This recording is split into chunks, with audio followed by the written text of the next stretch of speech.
Tim Scott is up to the 2024 presidential primary challenge. In a dark and angry era, can he persuade American voters to embrace optimism? Senator Tim Scott can move a crowd. I've seen it more than once.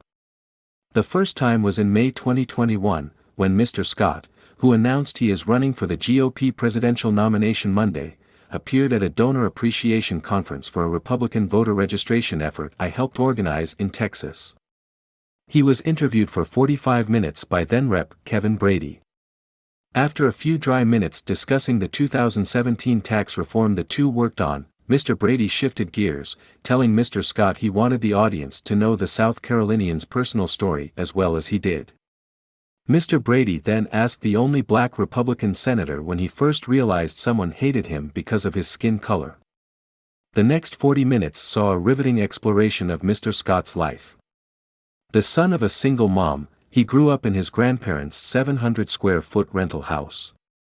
Knowing discrimination from a young age, he became a disillusioned, angry teenager. He was saved by his faith and a mentor, the owner of the Chick-fil-A where he worked. There he learned the dignity of work, the importance of personal responsibility, and the choice he had to make between becoming bitter over what life had dealt him or striving to become better. He talked about being a Christian in a way that was sincere and humble, not showy or presumptuous. As the interview proceeded, the crowd fell silent, every eye drawn to the stage. No one left or looked at a phone. When it was finished, the audience responded with a level of emotion I've rarely seen in politics. Mr. Brady told me the interview's power came not from Mr. Scott talking about being given the American dream, but because it became clear that through struggle, hard work and love, he had achieved it. This led to a return visit by Mr. Scott to this past February's voter registration conference. A fellow senator, John Cornyn from Texas, did the interview, with the two focusing on the GOP's challenges with a changing electorate. Mr. Scott became so energized that at one point he stood up, walked off the stage and weaved his way through the crowded tables, mic in hand, preaching about the need for outreach, arguing that conservative values can find receptive hearts and minds among the young, people of color, and anyone striving to rise in life.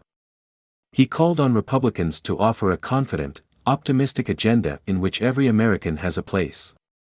His walk through the hall was met with applause, laughter, head nodding and more than a few amens. Further evidence of Mr. Scott's ability to connect with voters was his reply to President Biden's address to a joint session of Congress, which new presidents traditionally deliver in lieu of a State of the Union address, in April 2021. Giving the opposition party's response is usually the worst assignment in politics. A nervous, ill-prepared backbencher responding to the president within minutes generally results in an awkward speech that pales in significance to the majesty of a long-planned presidential address. Yet Mr. Scott's appearance was impressive. He praised Mr. Biden as a good man but criticized him for pulling us further apart. He found fault with the president's $2 trillion spending bill, which passed on a party-line vote. He pointed to Mr. Biden's abandonment of his decades-long opposition to government funding of abortion. He criticized the Democrats' refusal to consider Mr. Scott's police reform proposals, seemingly only because a Republican sponsored them. These actions, Mr. Scott argued, didn't fulfill Mr. Biden's pledge to unite the country. It's rare that a response to a State of the Union resonates so well. Mr. Scott also has a fast friendship with the best pal in politics, Ready Money. His $22 million cash on hand as of March 30th eclipsed even Donald Trump's $14 million. But Mr. Scott's great strength isn't fundraising, it's what brought in the cash, his authenticity in sharing a message. He's proved that he'll be a disciplined campaigner. During an interview Monday, NBC correspondent Tom Lamas tried to lure Mr. Scott 6 times into trashing Mr. Trump and 5 times into knocking Florida Governor Ron DeSantis. In every instance, Mr. Scott refused to take the bait, answering by saying what he believed and planned to do. Viewers still got the contrast with Messrs. Trump and DeSantis, while Mr. Scott rose above his opponents. One challenge for Mr. Scott will be to campaign extensively enough in the first contests in Iowa and New Hampshire while fulfilling his Senate duties. An even greater challenge is to convince a party in which many have embraced Mr. Trump's dark, angry spirit that optimism and personal integrity are a better option. It won't be easy to displace the politics of retribution. That alone makes the South Carolina senator an underdog. But Tim Scott has overcome greater challenges in life.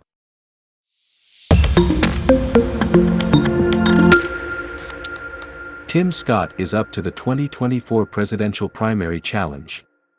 In a dark and angry era, can he persuade American voters to embrace optimism? Senator Tim Scott can move a crowd. I've seen it more than once. The first time was in May 2021, when Mr. Scott, who announced he is running for the GOP presidential nomination Monday, appeared at a donor appreciation conference for a Republican voter registration. There's another businessman who wants to run America. We're like a bunch of blind bats. We human beings are, we millennials are, we Americans are, Vivek Ramaswamy riffed. We can't see where we are. Bats send sonar signals which bounce off objects and allow the mammals to navigate. So we do that, we send out our signals, and it bounces off something that is true, something that is real, like family. The two parents who brought me into this world, my mother and father. The two children who I brought into this world, he went on. That is real. That is true. That means something to me.